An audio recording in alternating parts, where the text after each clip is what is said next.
The restaurant hummed with the typical sounds of families having dinner, yet it all sounded distant, almost as if I were enclosed in a soundproof container, just hearing faint reverberations. I felt so incredibly drained, the kind of fatigue that isn't just from a long day, but from years of enduring a load that no one else seemed to notice. I sat at the big, circular table, observing my dad chatting energetically with my uncle. My mom was next to him, agreeing with a gentle smile, while my brother, Ryan, relaxed in his seat, twirling a fork in his fingers as if he had all the leisure in the world. They had no clue what I had witnessed. The text was still incredibly clear in my thoughts, burned into my memory like an indelible mark. "She'll never be as good as her brother, but at least she pays our bills." Those words seemed unreal. My father had typed them, clicked send, and then continued enjoying his evening as if nothing had happened. As if I didn't matter, I stared at my plate, my food untouched. My stomach was in a knot, a mix of anger, shock, and a profound, deep wound that I couldn't comprehend. I desperately wanted to scream. I wanted to seize his phone, thrust it in front of him, and demand to know if that was how he truly viewed me. But what would that accomplish? Would he even feel guilty? Would he even care in the slightest? I clenched my fork tightly, my hands turning pale. And at that moment I made up my mind. I was finished, done with being their security blanket. I'm finished working myself to death so they could live in luxury while making fun of me behind my back.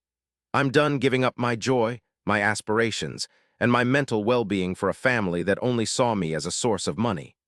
They didn't realize it at the moment, but this evening would be the last time they'd take advantage of me. I took a deep breath, managed a smile, and looked over at my dad at the table, my tone casual and a little teasing. "Dad," I said, slightly cocking my head, "your phone's been buzzing. It seems like someone's trying to get in touch with you."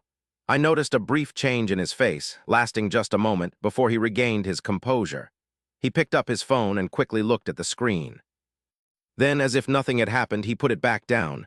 "Just work," he mumbled as he took a sip of his drink. "Liar." I gave a broader smile. It must be crucial if they're calling during dinner.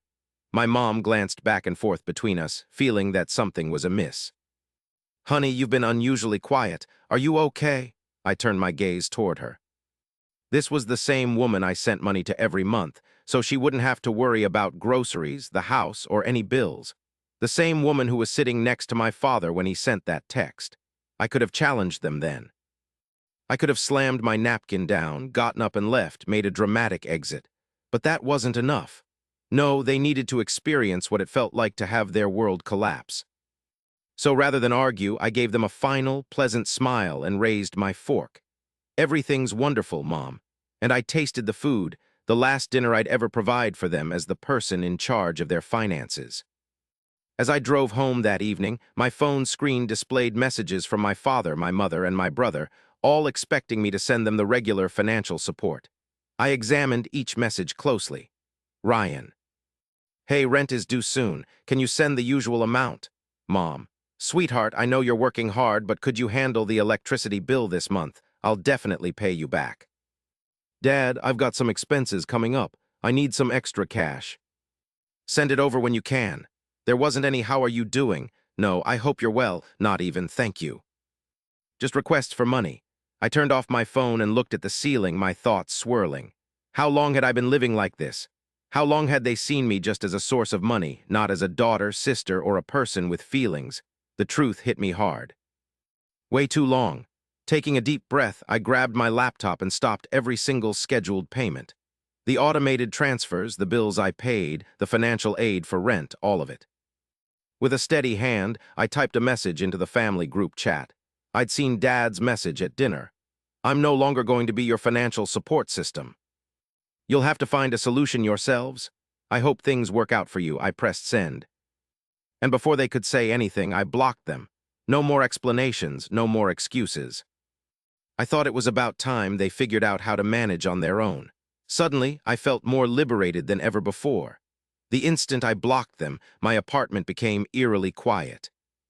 No more phone notifications, no more constant pings begging for my money. Just absolute quiet. It was unfamiliar, even unsettling. It was as if I'd had a rotting limb removed, and I'd grown so accustomed to the pain that I hardly noticed it until it vanished. I let out a breath, pushing my fingers through my hair. They were going to completely lose it. And I was prepared for it. I know my dad. His ego would prevent him from reacting right away. He'd stew in his own frustration, probably anticipating I'd come groveling back, begging forgiveness for my actions. My mom? She'd try to make me feel guilty, reminding me how family supports each other as if I hadn't been the sole person supporting them for years. Ryan wouldn't get it. Not at this moment. He'd lived his life in total bliss, unaware that no matter how big a mess he made, I would be there to fix it. But even while I was alone in my silent apartment, I couldn't quite get rid of the anger that was still inside me. I'd spent so much of my life trying to please them, trying to convince them I deserved their affection. And the reality was, it wasn't ever about love. It was all about how useful I was. I was useful, so they kept me nearby. When I stopped being useful, I knew exactly what was coming. I was about to discover the actual worth they placed on me. The following morning, I got an email from my landlord. It said the payment for Unit 4 had been successfully received. I couldn't help but grin. For the first time in a long time, I wasn't covering the cost of someone else's ease. It was just for myself. It was a peculiar sensation. Then my phone started ringing. The number was blocked. I didn't answer. 5 minutes later, there was another call, and then another one right after. After that, a text arrived from a number I didn't recognize. It was from my mom. "Sweetheart, please. We need to speak." Then another message came. It was from Ryan saying, "Did you actually cancel the payments? The rent is due in 2 days." I exhaled sharply. They weren't inquiring about my well-being. There was no apology. They didn't even seem to care about what they had done. Their only concern was getting their money. Another call came through. This time I answered the phone. I stayed silent. I simply let the quiet hang in the air. Then I heard my father's voice, rough and angry. "You've proven your point. Now fix it." I laughed bitterly. Fix what? I wondered. The payments? I was done with this. Transfer the money. "Ryan needs the rent your mother needs," he said. "I don't care," I said, my voice sharp. The silence returned, then a low, menacing growl. "You ungrateful little." Then the call was cut off. I ended the call. I blocked the number. And for the first time, I felt a smile spread across my face. I thought, let them handle it. I knew my father wouldn't let it go, and I was right. When I got home from work the following day, I noticed my mother outside my apartment. Her face looked swollen from weeping, and her hands were twisting together anxiously. "Sweetheart," she began, her voice quivering. "Please, could you just speak with me?" I asked, not completely opening the door, but instead I crossed my arms, standing firm. "Why, so you can try to persuade me to become your personal source of money again," she flinched. "You know that's not the truth." I raised an eyebrow, questioning her. "Isn't it?" She paused, hesitant. I shook my head, my jaw muscles tensing. "You didn't come here because you miss me, Mom," I stated. "You came because you're struggling with bills and don't know what else to do." Tears filled her eyes. "We're family," she said. "Funny," I interrupted. "How family only matters when I'm the one providing," I said. Her lips trembled, but she couldn't find the words to respond. She knew I was correct. I let the silence linger before letting out a sigh. "Did Ryan ever offer assistance with the rent?" I asked. "Even once." She avoided my gaze. I nodded. "That's what I figured." She dabbed at her eyes. "He isn't as strong as you are," she said. My stomach turned a little. "That's the way it always was, wasn't it? Because I was strong, they took advantage of me. Ryan was weak, so they gave him special treatment." I took a step back and shook my head. "It's not about who's strong. It's about respect, and you never showed me any." Then I softly closed the door. And for the initial time ever, I didn't feel any sense of guilt. After a week, a message arrived. "Ryan, I had no idea, all right? I wasn't aware of all the things you were doing for us." I looked at my screen, and then another one. "I figured Mom and Dad were taking care of everything, Ryan. It just hadn't occurred to me. I never needed to." I exhaled slowly. This time it wasn't a request, it wasn't a reason. It was the truth. I considered just disregarding it. However, I remembered something. He wasn't the person to blame. He was just as much a result of my parents' influence as I was. So I responded in a message. "Now you're aware, so what are you going to do about it?" The little circles showed up, then vanished. Then, after a long wait, "I haven't got a clue, but I believe it's time I sorted out." And for the first time, I felt a change. Perhaps just possibly he could evolve. But my parents, they were set in their ways, and I was at last free. A week went by, then two. The stillness was overwhelming. I almost thought my father would show up at my door, furious, and tell me I needed to change my behavior. I figured my mom would keep trying to reach me from different numbers, trying to make me feel bad. But instead, nothing. Then I received an email. It was from my father. The title, "Your choices have repercussions." I snorted before I even opened the message. Then I read the words, "Dad, do you truly believe you've triumphed by cutting us off? Do you think this proves something? All you have done is desert your family. We raised you, we gave you everything. And this is how you show your appreciation." I clenched my teeth. I'd put in the effort to pay my way through college since I was 16. I covered everyone's costs for every birthday and holiday, while my brother got praise just for existing. They'd never given me anything of their own accord. I continued reading. "Dad, your brother is having a tough time now because of you. If you won't consider logic, at least think about what's happening with him." Was I supposed to let him fail? I almost chuckled. Suddenly, I was responsible for Ryan's well-being as well. I closed my laptop. My teeth were grinding so hard it was painful. They were losing their resources. I had been their fallback plan for so long, and now, without my help, they were struggling. And instead of taking responsibility for their actions, they were putting the blame on me. But I wasn't going to fall for that, not this time around. That evening, I got another message from Ryan. "Ryan, I had to leave the apartment. I looked at the display for a long while before responding. And Ryan, and I'm at a loss. I found a job, but it's not enough to make ends meet. Rent is high. It became clear to me how much assistance you were giving when it disappeared." I shut my eyes and took a long, slow breath. This was the crucial moment, the true reckoning. It was the point where he either matured or remained unchanged. I could have rescued him, given him some cash. I could have provided him with an easy solution, but that would have been detrimental to him. So instead, I replied with a very short response. Deal with it. I could almost feel his annoyance through the screen. A prolonged silence. Then at last, Ryan responded, "I'm working on it." And that was the beginning. A month later, I heard from my aunt. She phoned me late, her tone low and serious. "You won't believe this," I murmured as I settled back against my pillows. "Tell me." "It's your folks," she said. "They're about to lose the house." I felt nothing initially. At first, I was completely numb. But then, a certain burden vanished from my heart. They'd been living off my funds for a long time and in a comfortable way. They used to make fun of me, put me down, and still expected me to support them. Now, at last, they had to deal with the effects of their decisions. "That's too bad," I stated flatly. My aunt paused. "Your mother has been sobbing for days. She says she's at a loss." I gritted my teeth. She wasn't clueless when I was the one covering all the bills either. The only change is that I'm not the one fixing their mess this time. My aunt let out a weary sigh. "I understand. I wanted you to hear it from me first." I nodded, keeping my voice even. "Thanks for the heads up." And for the first time ever, I ended the call without feeling any sense of guilt. Some days later, my mother finally called me from a number I didn't recognize. I answered the phone. "Please," she cried, her voice filled with pain. "Please, honey, we are going to lose everything." I took a deep breath and composed myself. "What do you expect me to do? Just help us one last time," she begged. "Just enough to recover." I actually laughed out loud. "You mean like all the other last times?" She was struggling with a sob. "I know we've hurt you. I understand that what Dad said was out of line. The thing is, he's frightened, honey. He's always had money to spare. We're lost on how to move forward." I paused, letting the quiet hang in the air.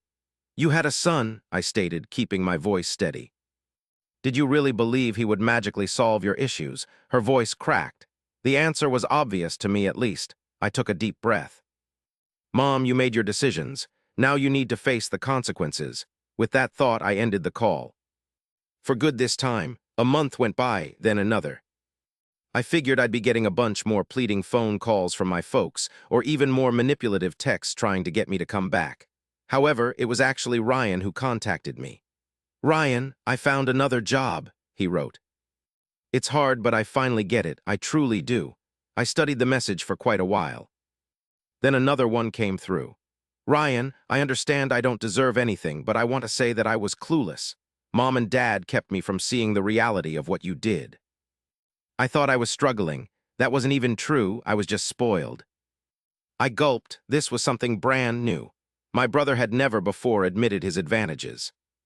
I typed back a response. So, what are you doing about it? The little typing dots appeared, then they vanished. At last, after a long moment of silence, a message appeared. Ryan, I'm taking care of it, and I'm not going to ask you for any money. A change started happening inside me for the very first time. I wasn't totally sure if I could trust him fully, but this felt like a step forward. It caught me off guard. I got a phone call from my aunt. She sounded different this time around, less hesitant, more frank. I was taken aback. My folks are broke officially. Also, they're moving out of their place. They couldn't keep up the payments. I took a deep breath. I wondered where they were going. They had wanted to come live with me, but I'd told them no. They made their own situation. I smiled with satisfaction. That's right. Mom had contacted every family member and friend, hoping for a solution.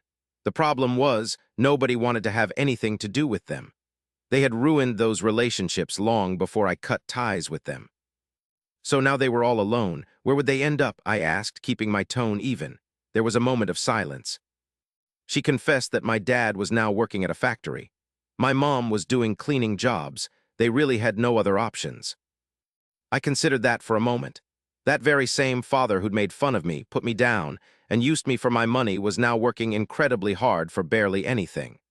The mother who supported him and covered for him, who would guilt-trip me, was now cleaning houses just to make ends meet. And not even once did I feel any regret.